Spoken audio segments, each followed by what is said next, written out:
everyone, welcome to our first webinar covering some of our newest GraphQL functionality in Tyke. Go to the next slide here. So my name is Matt Tanner. I'm a product evangelist here at Tyke, and I'm joined by my friend Sedki Abushamala today, who is a solution architect here as well. So Sedki is actually going to be helping to show everyone at the end some of the great stuff that he's been working on with GraphQL and Tyke. So hopefully give you some ideas on how you can use it. What are we going to cover today? So today we're going to cover a few things briefly and then jump into the cool stuff as quickly as we can. So first, we're going to tackle a very brief intro to GraphQL, very brief overview of it for those who are unfamiliar. Then move into showing you some of the highlights of the new Tyke GraphQL features. And then lastly, we're going to end off with a few demos and answer any questions that you have right at the end. So a brief background on GraphQL. Firstly, what is it? So GraphQL is an open source data query and manipulation language developed at Facebook. Initially created in 2012, it became public in 2015, and as many of you probably know, it's really ramped up in popularity since then. The language and services built for GraphQL allow clients to define the structure of the data they want to receive, and the server will then return it exactly in that format. This is really handy, obviously, for those who are working in front-end development. GraphQL also gives a lot of flexibility and richness, but the downside is that it can add some complexity, so it might not be worthwhile if you're just in need of a simple API. And lastly, GraphQL supports reading, writing, and subscribing to changes in data. So just based on that, you can see that it definitely extends beyond REST. So the million-dollar question, what have we built here at Tyke? So on to the cool stuff now. Let's look at what we actually built. And as I put in my disclosure here at the bottom, if I get too excited, I apologize. I've been working with this stuff for the last few months and really excited to show it to everybody. So we built GraphQL the easy way. So we've built plenty of new GraphQL features that address many of the concerns current GraphQL developers and enthusiasts have come across. Essentially, our aim was to make GraphQL easier and more secure. So here are 3 features that we're going to cover today that we're super excited that we were able to introduce to the product. There's more than this, but these are the 3 core ones that we've picked to go over today. So our first stop is going to be authentication and authorization. Here at Tyke, this is one of our core focuses for API management in our platform. And that has definitely cascaded into our GraphQL features and offering. All existing Tyke mechanisms for security can also be used to secure your GraphQL endpoints. And that can include basic auth, JWTs, OpenID Connect, and all the others that you're familiar with. We also added field-based permissions for GraphQL endpoints, and this allows you to specify which fields users are actually able to access at a very granular level. Then we also put in query depth limiting, so that allows you to combat any type of denial of service attacks from running malicious, deeply nested queries. And that's all available in the platform as well now. So all those features really give you a more robust defensive line for keeping your GraphQL services secure. Next, we have the ability to actually build new GraphQL services or an endpoint from existing RESTful endpoints. And that's baked right into the gateway and the dashboard. This means no new code to create fully functioning GraphQL endpoints. This one's a little tough to explain, so you're going to want to stay posted at the end for the demo where we can show you exactly what we mean by it. And Sedki's going to be going over that in depth. So this one here is definitely going to be a game changer. So when you do take a look at it, I think you're going to be very pleased with what we've been able to build. And lastly, using Tyke to create a unified data graph. So this is what we call schema stitching. And this is our final piece that we're going to cover today. And it's the basis of Tyke's universal data graph. So the concept is that you can have multiple data sources exposed through a single GraphQL API. To do this in Tyke, you simply go into the dashboard, choose the sources that you want to pull data from, and then stitch them together. And all of this is amazingly done with no code. So it's so simple that probably even a non-technical person could figure out how to do it. And all of the previously mentioned features can also be used when you create this universal data graph or unified data graph. You're able to put field-based permissions and also put the query depth limiting on it as well. So Sedkey's going to be walking us through this right at the end of this session. And it's a really, really powerful feature that we've added in that we hope is going to shake up how people do GraphQL. All right, so let's head into the demo. I'm going to try and give Sedkey as much time as possible, and then we're also going to try and tackle as many questions as we can at the end. So let me exit my PowerPoint here, and I'm going to bring up my browser. Let me see if I can move it over here. Taylor, if you can just give me the okay on being able to see my screen there. You should be able to see my GraphQL API stuff. Yep, okay. Yep, perfect. All right, so adding this stuff into Tyke is actually quite easy. I'm going to show you how to proxy to an existing GraphQL service, and I've already got all of this stuff built out. So I'll give you the overview on it. If you do want to know more about it, we've released tons of YouTube videos and tutorials on how to do it, and that will walk you through it in a matter of minutes. So, and if you'd like those links, we're definitely happy to share those with you as well. So how do we proxy to an existing GraphQL service? What we do is we come up here to add new API. Oh, I got to sign back in here. 1 second. 1 second here. All right. And let me come back to APIs. And I would click Add New API. And you'll see that we have our regular REST, TCP, TLS, and then we have GraphQL, which is marked through beta. So I mark off GraphQL, and I have two things that I can do here. Proxy to an existing GraphQL service. This is one that we've already built or is already built. And then we have compose new GraphQL service, and that's the functionality that Sedkey's going to be going over. So for us, we're going to check off this proxy to existing GraphQL service, and I may call this something like countries GQL. Now I'm actually going to create this because I've already created this specific endpoint and I already have it configured. But as soon as you type this stuff in, configure API, you're automatically going to have that proxy set up. Now let me show you what that looks like. So if we come back to APIs, the next screen that you would have come to if you were setting it up would be this here. So you have core settings, and there's a couple things that we're going to turn on here. First one that I want to turn on is this API Playground, okay? So API Playground, if you've used GitHub's GraphQL service at all, you know that there's the graphical interface that you can play around with as an external developer. We've also allowed you to do that through Tyke, and that's what this is here. And in order for me to enable that, I need to enable Playground.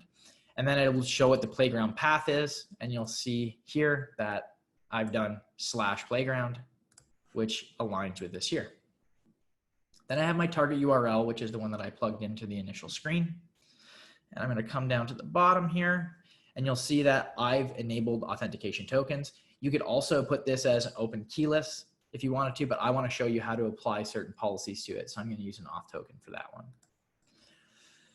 Now, since we have an existing GraphQL service, this actually does an introspection query, and it pulls back our schema that's built into that endpoint. So you can see here, I'm using the Trevor Blades countries GraphQL endpoint. And from that is where it's going to pull this schema. You can edit the schema if you want, but for our purposes, I'm not going to. But you can see that it pulled down the schema. So that means I should be able to start issuing queries against this right now. There's also a Playground enabled here, but since I have an auth token enabled, you're going to see that it's going to ask me for an auth token. I'll just do all of that through the external Playground here. So that's how you set up the initial GraphQL proxy through to that endpoint. And the next thing is, let's say we have this all set up. Now I want to start to secure it. If you're familiar with Tyke, you know how our authentication tokens work. You can generate a key. You then pass that key through the authorization header. I've set up a few policies here. I'll save this. I've set up a few policies here, and it's these three here. So I've set up a GraphQL no limit policy. And let me come into this one. I'll show you what it looks like. I don't have anything enabled as far as per API, and I'll go into that in a little more details. What I have set is some global limits. I've disabled rate limiting. I've disabled query depth limiting, all these things. It's just an open policy. You can query whatever you'd like as many times as you'd like.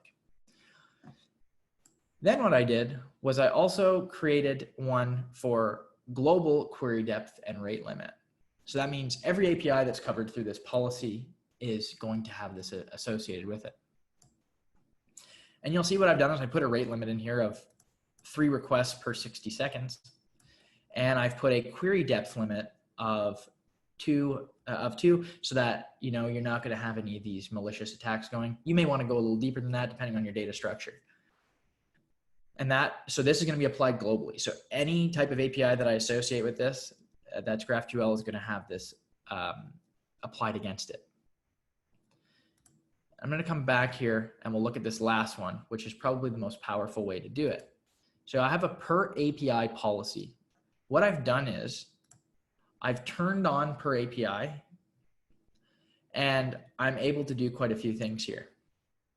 So if I turn this off and turn this off, this would mean that there is no API limits or quota, and there's no field-based permissions. What I did was turn this on, and I also am going to turn on field-based permissions. I'm going to explain this here. So just like we did with the global limits, you may also want to have, let's say you have 3 different GraphQL endpoints. Maybe one of them you want to have only, 1 request per 60 seconds. Another one you want to have 5 requests per 60 seconds. You can do that on a per API basis. And when you see it, you'll see it underneath this API access header, and you'll see all the APIs that you have associated with your policy. I only have one, so that's all that I'm going to show you today. But I'm able to do that. I'm able to set my rate limit. I'm able to set my query depth limit. So here is the feature that I think is one of the cooler ones, and that's field-based permissions. So because it pulled back that schema, I can see what all the objects are that are exposed. If let's say on this policy, let's just go with banking, for instance. Maybe I want to have a customer be able to pull back maybe customer identification stuff, but I don't want them to be able to pull back account data. I can actually disable that. I can say, I know that account data is available, but I don't want this policy, this person who has this policy to be able to pull it back. That's exactly what I'm doing here with this countries endpoint. So the types that I have available are query, continent, country, language, and state. And those are all based off of the schema that was pulled back. That's types. Now I can also limit at a field level. So you'll see if I check continent off, that means that I'm able to access it again. And you'll see that these get checked. So I'll uncheck it again so you can see. Now let's say I didn't want someone to be able to access code or countries. I can uncheck these, and then when they go to query that and they're using this policy, they're not going to be able to access that stuff. It's actually going to give them an error. So let me uncheck continent here. And I'm going to come over to Playground. And what I've done is I've set up a query here, basic GraphQL query that's a little bit nested. And let's try it first with the no limits. So I'm going to issue a key here. So I'm going to add a key, and I want to get a key for the GQL no limit policy. My connection is a little bit slow with the Zoom call, so we may have to wait a second here. There we go. So you'll see that this is applicable to the Trevor Blades API endpoint, and I'm going to create a key for it. There's my key hash, and there's my key ID. I'm going to take my key ID. You see it says copied down here. And I'm going to bring it over here and paste it in. Now you'll see I had to add an authorization header because I have secured this endpoint. So let's now go and issue this query. Let's change this though. Let's change this to AE. Should come back here in a second. This is a little bit of a nested query, so it takes a little while to come back. So you see, I have a nested query here. It pulls back the data. It is secured. If I, had the wrong auth and tried to issue this, you'll see that I don't have access to that. So I have a secured GraphQL endpoint here.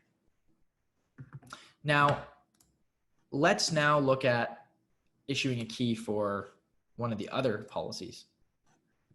Let's look at global query depth and rate limit. I'm going to click on that there. And then what we'll do is we'll create a key for this and we'll see what happens. So I do have a depth limit set. So I'm probably going to get an error on that. And I also have a rate limit set. So I can see how that's applied to the GraphQL endpoint. Again, applicable to the Trevor Blades endpoint that I created. Click create key. I'm going to grab this key. Okay. Come back here. Paste it in. And now I'm going to issue this query. Depth limit exceeded. So my depth limit that I have set for this, I believe, is 3.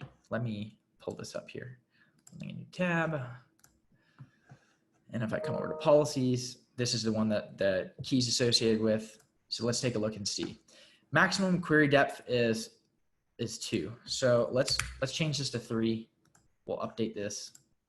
Come back here. Issue this query. We're still going to see that the query depth has been exceeded, but let's strip off some of these. So let's strip off to here and we'll get the continent name. Should work for us here. Perfect. Okay, now we have a query that's been able to come back because it hasn't exceeded that query depth limit. And as soon as I go back, obviously, if I issue this again, the depth limit's exceeded. Now, what do I have set up here for my rate limiting? So 3 queries per 60 seconds. So you should also see here, let me pull this back to this. And we'll put name here again. Rate limit exceeded. So after that successful call happens, 3 of them, I'm going to get a rate limit exceeded. So now I've set a query depth limit and a rate limit across the board for any API that's associated with this policy. Finally, let's look at the policy for the GraphQL per API policy. So I'll click that there, bring it up, and we'll generate a key for it, and then we can play around with it a little bit. So you know what query depth limiting looks like, you know what the rate limiting looks like in terms of GraphQL. Now let's look more at the field-based permissions type stuff. So I'm going to create this key, grab that key there, okay, come back over to my playground, and I'm going to do this. All right, so we have field countries is restricted on type continent. Let's take a look at what that means. So if I come back over here to my policy, you'll see that continent, I've disallowed that, and code, name, and countries are not allowed because I've unchecked that type. And that is being enforced here. So countries is restricted on type continent. And the reason why it picks countries is because that's the first one that I have here. So I'm not able to get that. Let's change that. Let's say, okay, I made a mistake. I probably want to make sure that they actually have access to that. Let's come back to my GraphQL per API policy. Maybe my developer said to me, look, Matt, we really need access to continent and we need access to countries. So we can check this off. Update the API. Come back over to our playground here. And let's take a look at what happens. Okay, our depth limit's exceeded now. All right, so we know that we have countries available. So let's pull this back and click play. We're still too far. Okay, let me change my depth limit here. We're gonna change this to 5. I'll update this policy, update there. Perfect. Come back to my playground. There we go. Okay. So now I'm able to access countries because as you can see, let me come back here. You see that now I'm able to access continent and I'm able to access countries here. As soon as I put in something like name under continent, so continent here, let's say I put in name, go to query, field name is restricted on type continent. So that's how you can control your access to these each individually, and you can control them at per API level. And again, super powerful. It means that you can have everything exposed and control it through the policy right on type. So now let's move on to sedkeys bit. And sedkey is going to show us how to convert from REST to GraphQL and also show us how to stitch together schemas. So I will stop my share, and sedkey, I will hand it over to you. Thank you very much. Okay, I should be sharing my screen now. JSON Placeholder is on your screens, correct? Yep, it is. Excellent. Awesome. So thank you so much, Matt, for the intro. Matt went over for you folks how to value add an existing GraphQL API. So what I'm going to walk you through is what does it look like to build a new one, either from scratch or to stitch together multiple REST types. So there's lots of different detail that we can go into. We can talk about building an enterprise service bus. We can talk about and we could spend a whole webinar just on that, is building this entire monolithic easy way for your developers to consume information from a single endpoint, which is really, really, really powerful. Or there's another use case where we can build a general purpose API that's stitched together. And under the hood, Tyke's actually stitching together multiple APIs. And that's what I'm going to take you through today.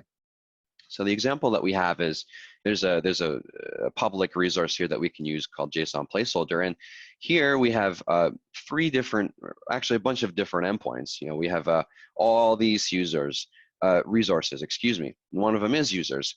So a user, if we, our users endpoint will return information on all our users. Now, a user can have posts.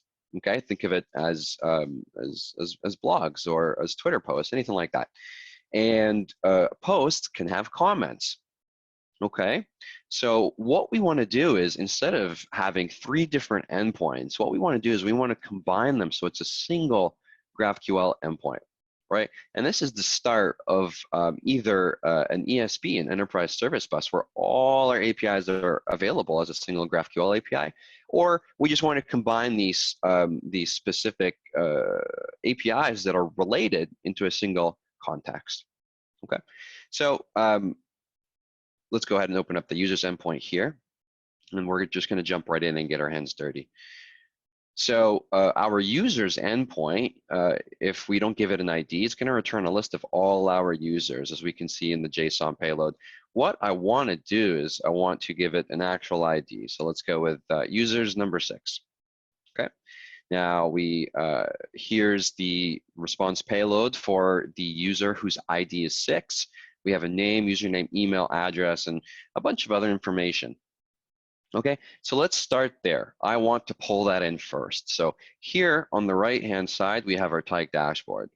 Now I'm going to add a new API. I'm going to call this my composed API. I'm composing a bunch of REST services into a single GraphQL service, and the type, we're going to choose GraphQL again. Now, Matt showed you what it looks like to proxy to an existing graph. I'm going to compose a brand new GraphQL service, and then we're gonna configure the API there. So we can skip all the way to the bottom. We don't. We want to make this really easy, just for today's demo. So I'll pick Open Keyless. So this is a free to access open keyless API that anyone can use. And then we can hit save. Now we can go back in. So what we're going to spend most of our time today under schema and then playground. Matt showed you the open playground that you can expose to the outside world where developers can go and use. The playground is your tool as the API owner to play around with. The schema is, of course, where we're going to stitch together a schema and build out this this new composed API. Okay. Under the schema, I have an editor and I have a UI under data sources. So using either or, we can start to build this out. I'm comfortable with the editor, and we'll use that one. Okay, so the first thing we have is a user's object. Okay, so let's build a new type for users and then query the data so we can get it back. So I'm going to create a new type. It's called user. User has a type ID, as we can see on the left, and that's the type ID. We have a name, and that's a string. We have a username, and that's a string as well. And then lastly, I'll just take the email, and that's good enough for now. Okay. So now we have a user object. Okay. So I don't want the mutation. Let's get rid of that. Now for query, I'm going to change the default query. I'll call this my get user details. And of course, the type that it returns is user. And one last thing. Now, I want to give a user ID so that my API knows which user to get information on. So there's a parameter. It's an ID, and it's of type ID. And the last thing I'm going to do is I'm going to throw an exclamation mark here at the end to dictate that this is required. Now, I want to, if I switch over to the data sources, we can see that type will actually populate that UI for me. Now we can see that it's formed. Okay, just going to do a quick save. So now we have a user object. So if we go over to the playground, and here's our GraphQL playground. If I do a query and try to open this up, we can see that it actually auto-completes for us. Here's our get user details query. If I do this, and I can ask for the ID, I want the name, and that's good enough for now. Now it's complaining. Of course, it says the argument ID is required, but it hasn't been provided. So if I do an ID, and let's say I want ID 6 just to match what we have on the left. Now I can hit play. And we get a null. And that's, of course, because though we've built our user structure, we haven't injected data into it. We haven't told Tyke where to go to get this data. So that's what we're going to do next. And this is where the concept of data stitching will start to come in. So coming back to the schema, we have our data sources. So we can see here under our query object that we have our query, our get user details query. And if we hover it, it even says the data source is required for the query type.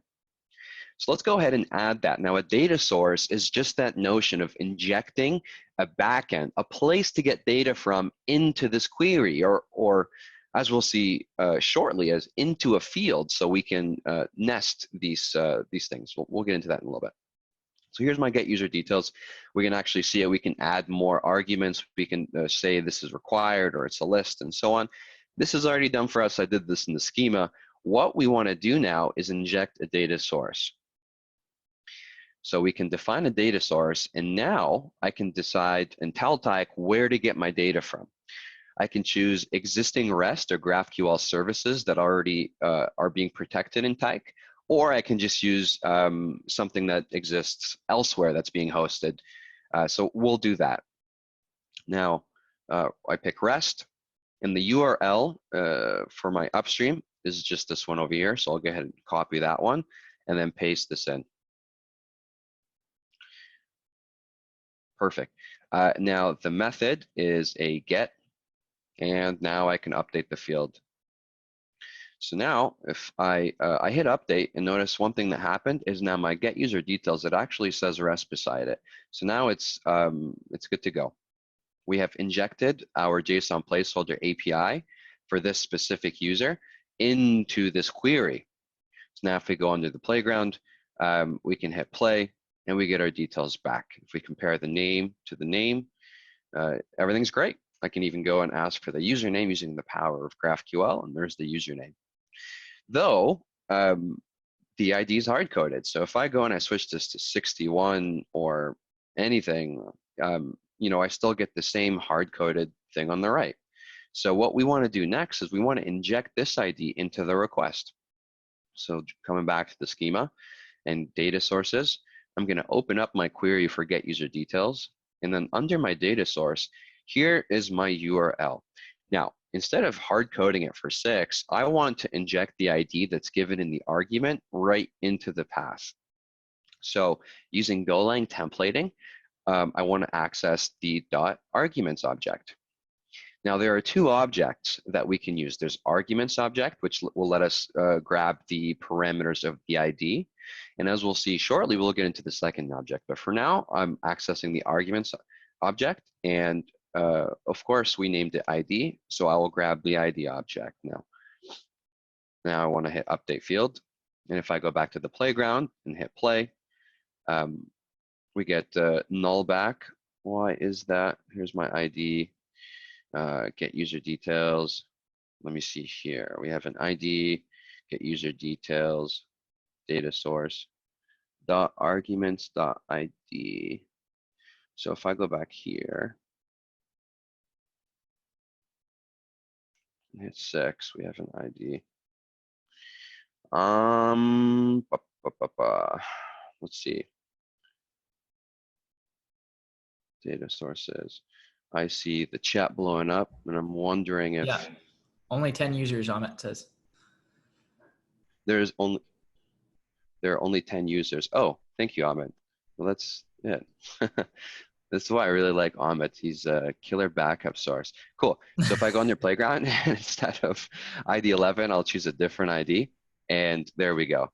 So now we can see our IDs actually being injected into our payload.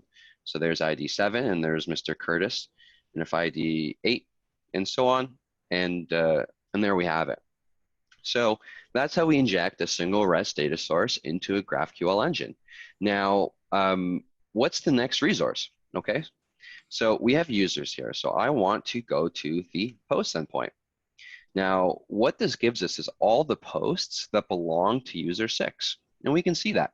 So here in the response payload on the left, we can see that there's a user ID, user ID, user ID. It's all the same. Of course, it's 6. And then each post can have a post ID. Okay. Now, instead of doing 2 different API calls, I want to just nest this. I want to use the power of GraphQL, and I want to retrieve all the posts that belong to this user automatically. So we're going to switch back to our schema, and now we're going to create a new type and call it post. Now, post has an ID, which is an ID, of course, a user ID, which is also lowercase d, which is also an ID. We have a title, which is a string, and then we have a body, which is a string. So at this point, I can expose a second query that will fetch the posts. But what I want to do is I want post to be a child of user. So here I'm going to add a new object on user and call it posts, and it is an array of post. And then I want to hit update. So now if I go back to the data sources, we can see user, we have a post object here, and we have a new post object. So if I go back to the playground, now if I hit play, we can see our number 8, and we're using a number less than 10 this time, which is nice. And now I can ask for posts. Open that up, and I want the ID of a post, I want the title, and the user ID. And that's it. Now let's hit play.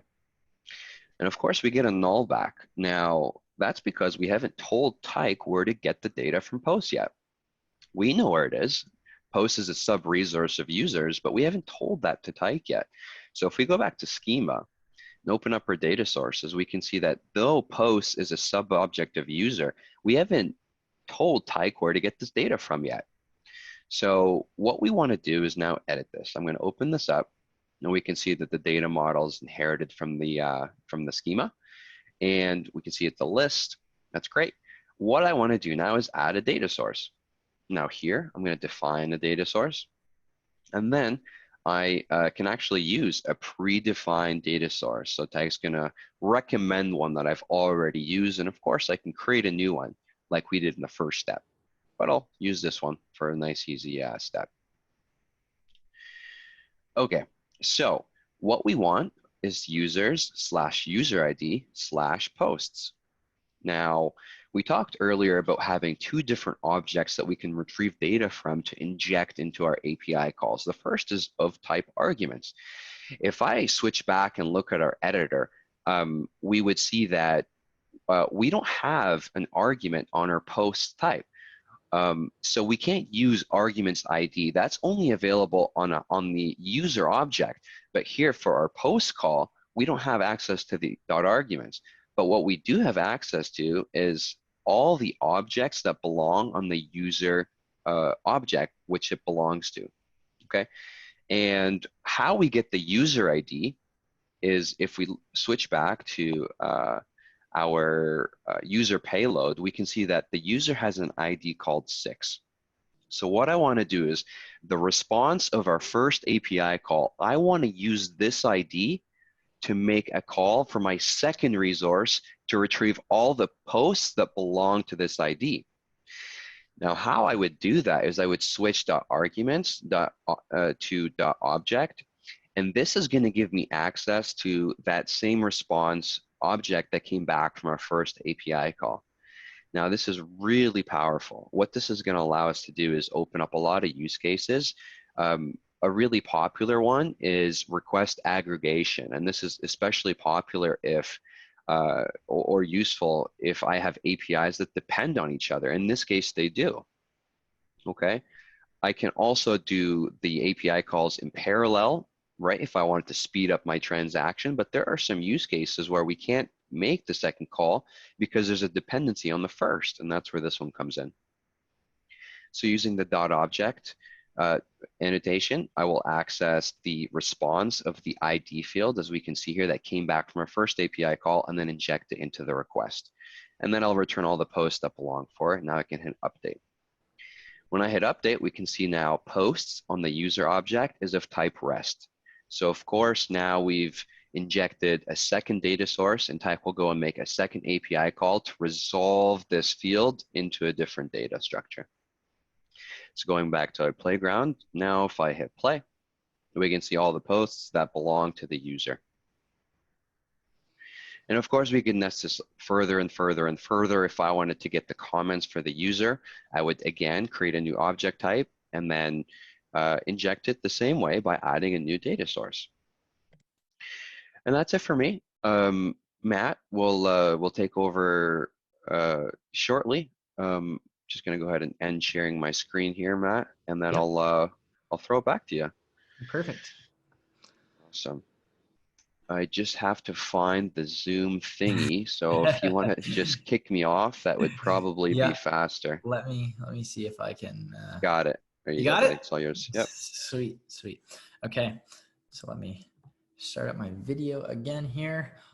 All right. Well, thanks for doing that, Sedki. I know that you've also documented this on YouTube as well, I believe, right? So anyone who's interested, we're going to be sending out the webinar too, but if you are looking for a really concise version of it, it is available on our Tyke YouTube. We're happy to link you over to that as well. All right, let me share my screen here quickly. And if I can do that, where are we at?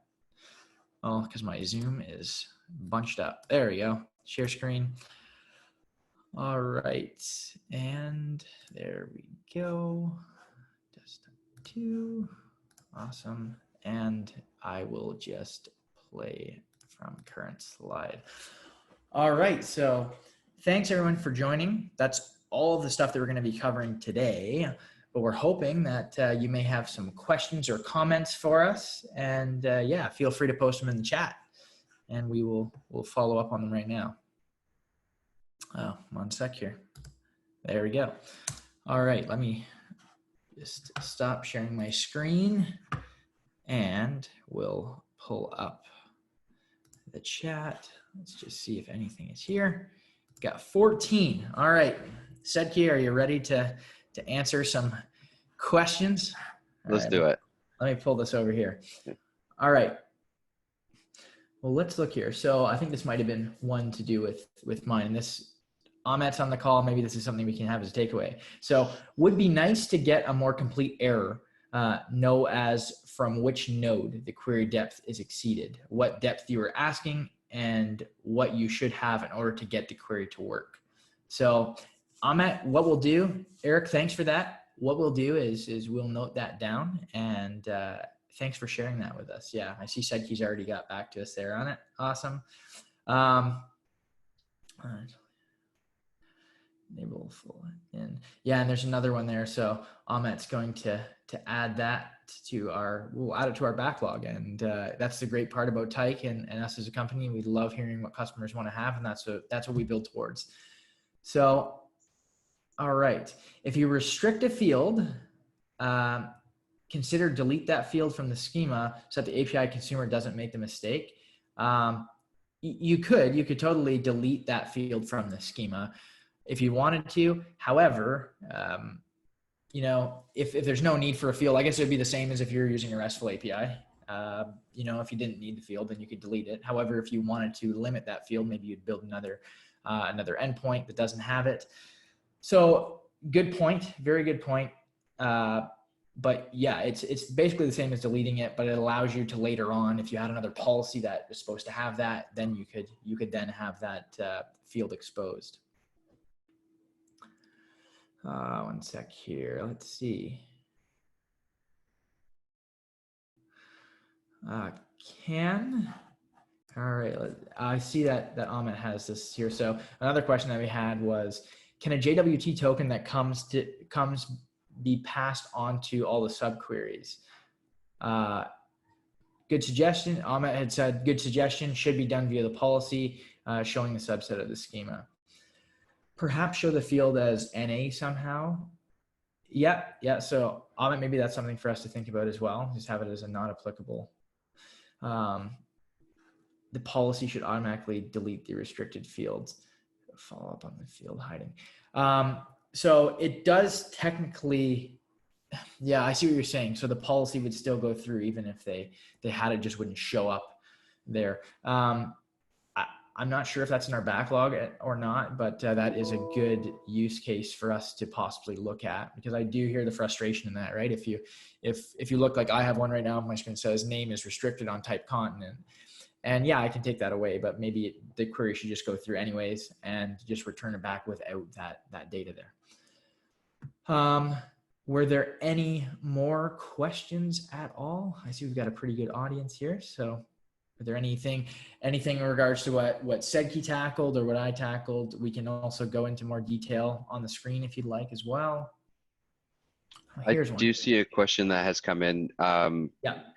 To read it out loud, can any of the subquery data be cached, or the subquery data be cached for faster retrieval? It's a good question. The answer is yes and no. When you have a API that's being protected by Tyke, Tyke can automatically be set up to cache the details that come back. What makes it challenging with GraphQL is that because your queries can be changed, how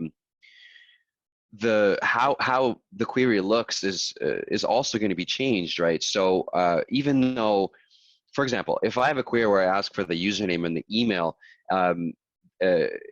the first request I'll ask for the username, right? If I ask for the username again, the second, the third, the fourth request, that's fine. That can easily be cached because it's the same request on the way in and on the way out. When you change the query, though, to say I want the username and the email, it not only changes the response, it's going to change the request as well. And because of that reason, it makes it quite hard to cache. So for that reason, the answer is likely no, though it's a great idea and definitely something to look into. I think, Matt, you're on mute. I totally was on mute. At my microphone level. So is all this data available in Pump as well for analytics? You know what? I haven't explored that too far with the GraphQL stuff. Maybe Amit would be able to chime in and let us know. Yeah, no, it absolutely, right? It absolutely is. Yeah, it absolutely is. You can, again, capture over the wire the request and the response payload, but also you get a bunch of metadata about what was about the request, the latency, and things like that. But if you wanted to see what did the customer actually ask for, yeah, that information is right available in the analytics. Perfect. Yeah. So everything that you would see with a regular REST endpoint in Tyke, authentication, logging, reporting, all these kind of things is going to be available as applicable to those GraphQL endpoints as well. So awesome. Let's see. is there any other questions that we've got at all here? I think let's see. A follow-up question on data pump. Is it possible to restrict what goes into data pump for security reasons? So I think that's a good one for you to answer, Sedki, because this is something that comes up with customers quite a bit. It does. Yeah, we get this question often. How it typically works is it's currently all or nothing in the payload. So you can choose which resources store which payload. So you can have you can decide at the key level, at the API level, or globally whether or not you want to store the payload or not. It is all or nothing right now. What we do recommend to a lot of people is that, hey, the data pump is open source, and it's actually a small piece of software. So what we typically see is it's for people to go in there and actually modify the pumps themselves and change what fields are being pulled from the analytics and what fields are being sent back, compile it, Dockerize it, and then use it in production. Awesome. So yeah, I guess that would be the solution to it, right? Another one here. What is the max transaction per second, generally speaking, achievable for tight GraphQL queries? I'm not sure if we've actually really tested it too, not as in depth as our RESTful stuff. But what's your thoughts on that, Sedki? Yeah, no, I actually have. Sorry, I was just reading a thingy.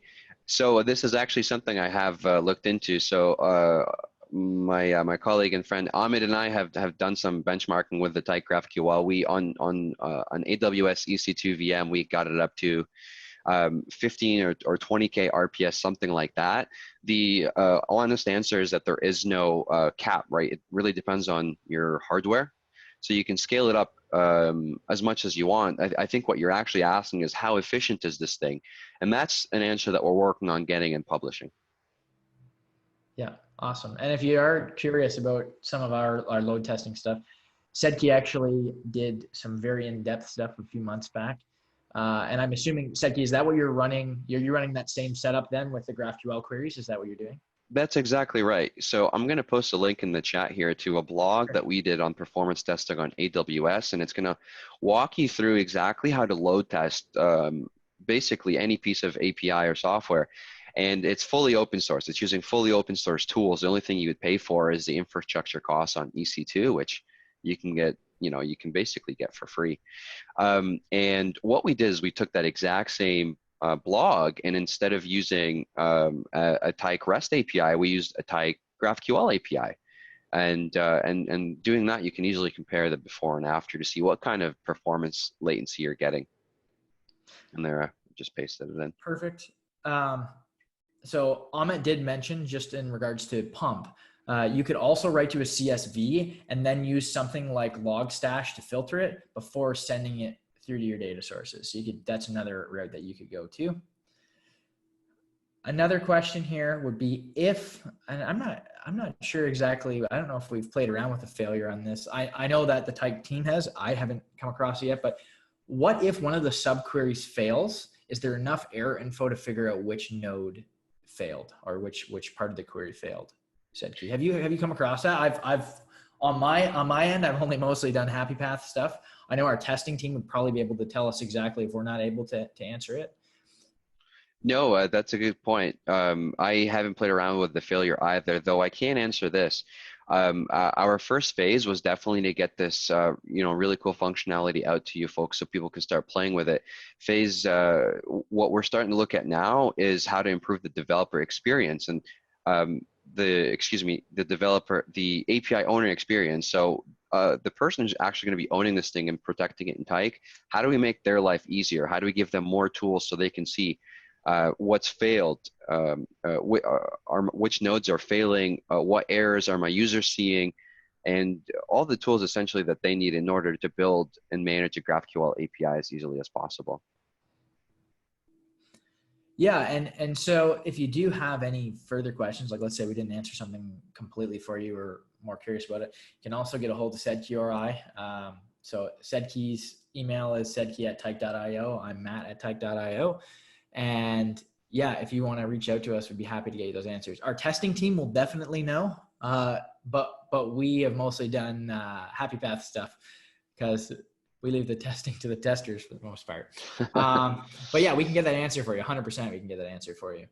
So yeah, is API definition available in JSON format? Absolutely. Okay, are there any more questions at all before we log off for the day? Oh, one sec. Here's one that we have.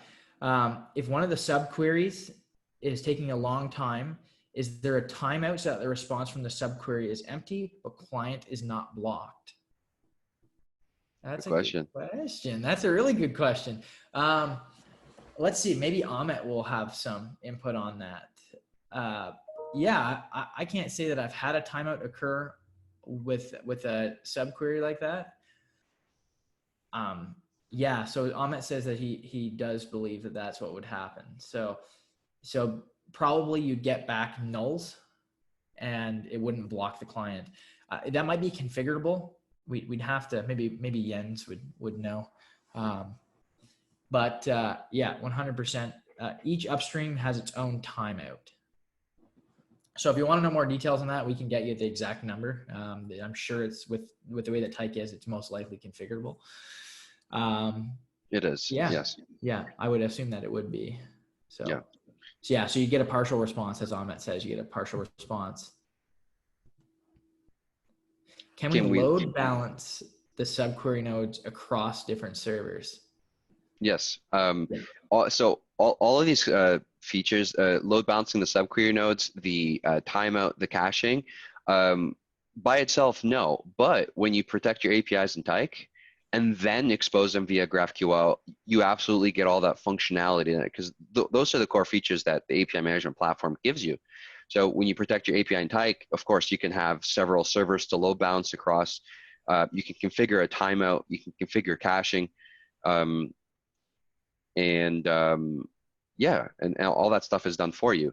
And how that would work is when you go to set up your data source in the GraphQL, you saw me pick a REST API and then give the URL. Instead, you would just pick a Tyke REST API, and here I'll really quickly show it actually. So here's my under my data source that I'm using a REST API.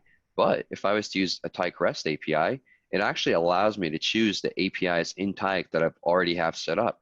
So I would simply pick that API, and now in that specific API itself, I could go in there and then manage the timeout, manage the load balancing, manage everything else. Hopefully that's clear.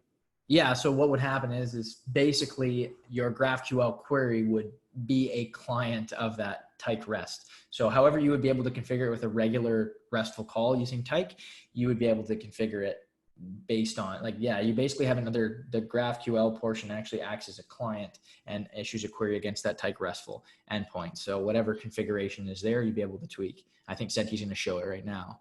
I am, actually, that's right. So here's a regular REST API.